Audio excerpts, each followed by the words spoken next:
tentando fazer com que, neste momento pandêmico, a gente continue tendo contato com o teatro do jeito que a gente pode, eu resolvi fazer uma série de vídeos aqui para falar sobre textos de teatro especificamente.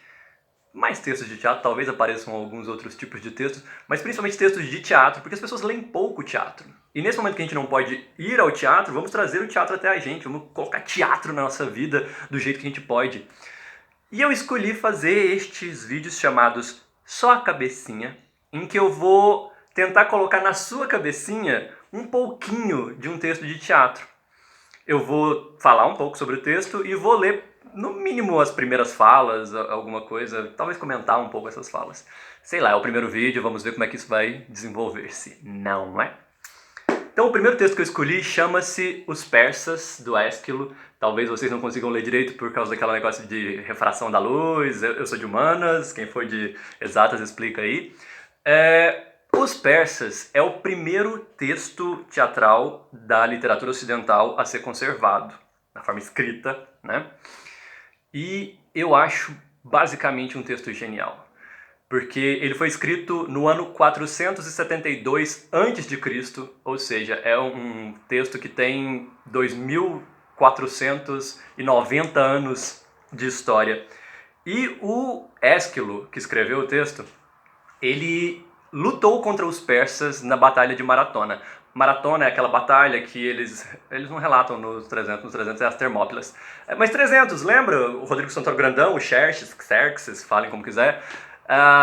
O Rodrigo Santoro Grandão estava invadindo a Grécia e os atenienses batalharam em Maratona, Ésquilo inclusive batalhou em Maratona, contra os persas, e aí os persas foram derrotados. Em 480, os persas tentam de novo invadir a Grécia e acontece uma batalha fantástica naval chamada Batalha de Salamina, que é quase às portas de Atenas, e os persas são rechaçados de novo. E o Ésquilo, 8 anos depois, escreve uma tragédia chamada Os Persas. O Ésquilo, que é ateniense, ele escreve sob o ponto de vista dos persas, porque ele tem que escrever uma tragédia, então ele tem que escrever sobre os derrotados. Mas ele escreve um hino sobre os gregos, ele escreve uma derrocada dos bárbaros, da híbris, da arrogância dos bárbaros de tentarem invadir a Grécia. É um texto que ele é um pouco controverso, as pessoas dizem que ele é xenófobo, mas né, eles tinham entrado em batalha, o irmão do Ésquilo, se eu não me engano, perdeu um dos braços numa dessas batalhas, essas coisas punk de batalha. E o Ésquilo escreve esse texto, mas apesar de ser um texto falando dos inimigos, é um texto muito, muito emotivo. A descrição que o narrador faz da batalha naval é uma das coisas mais maravilhosas da humanidade. É fantástico que aconteça isso. E é uma peça toda doida, que começa com a rainha dos persas tendo uns sonhos malucos sobre o filho dela, e aí ela vai conversar com os anciãos que estão na porta do palácio, os anciãos ficaram, os velhos ficaram fora da guerra, e aí a rainha vai conversar, e os anciãos batem um papo com ela, tem um coro de anciãos, eles batem um papo com ela, no meio da história ela faz um parangolé lá, invoca a alma do marido morto para conversar com ele, o marido morto dá um pau verbal no Xerxes, no Xerxes, e no final aparece o Xerxes fazendo um choro horrível, porque ele perdeu e morreu gente, e foi uma desgraceira, e Salamina foi coalhada por corpos de persas. Incrivelmente, isso é verdade, isso aconteceu.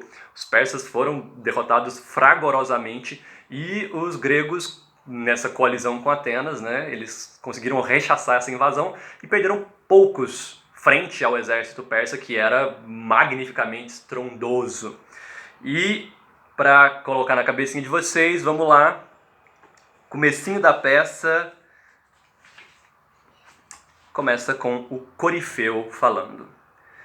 Dentre os persas que partiram para Hélade, eis-nos aqui, nós, denominados os fiéis, guardiães deste palácio opulento e rico em ouro. Olha como o Ésquilo já começa mostrando primeiro que ele conhece a cultura persa, ele sabe que os guardiões do palácio se chamavam os fiéis, isso é verdade histórica, e ele já começa falando que os persas são ricos. Money!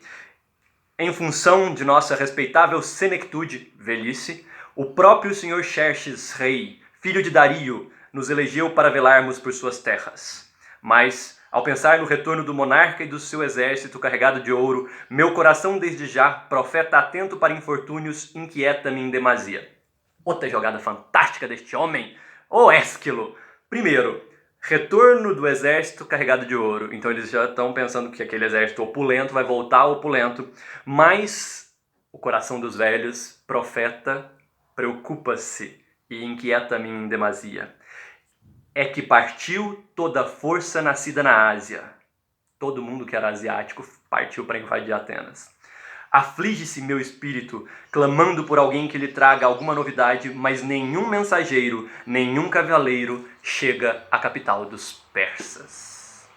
Quando o mensageiro chegar, ele vai chegar com a notícia pavorosa da derrota incrível sofrida pelo exército gigantesco. A Ásia inteira, o cara fala que a Ásia inteira foi para a guerra e ainda assim perdeu.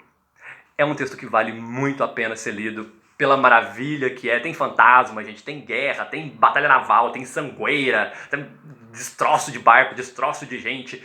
Eu acho fantástico. Espero que eu tenha conseguido colocar na cabecinha de vocês.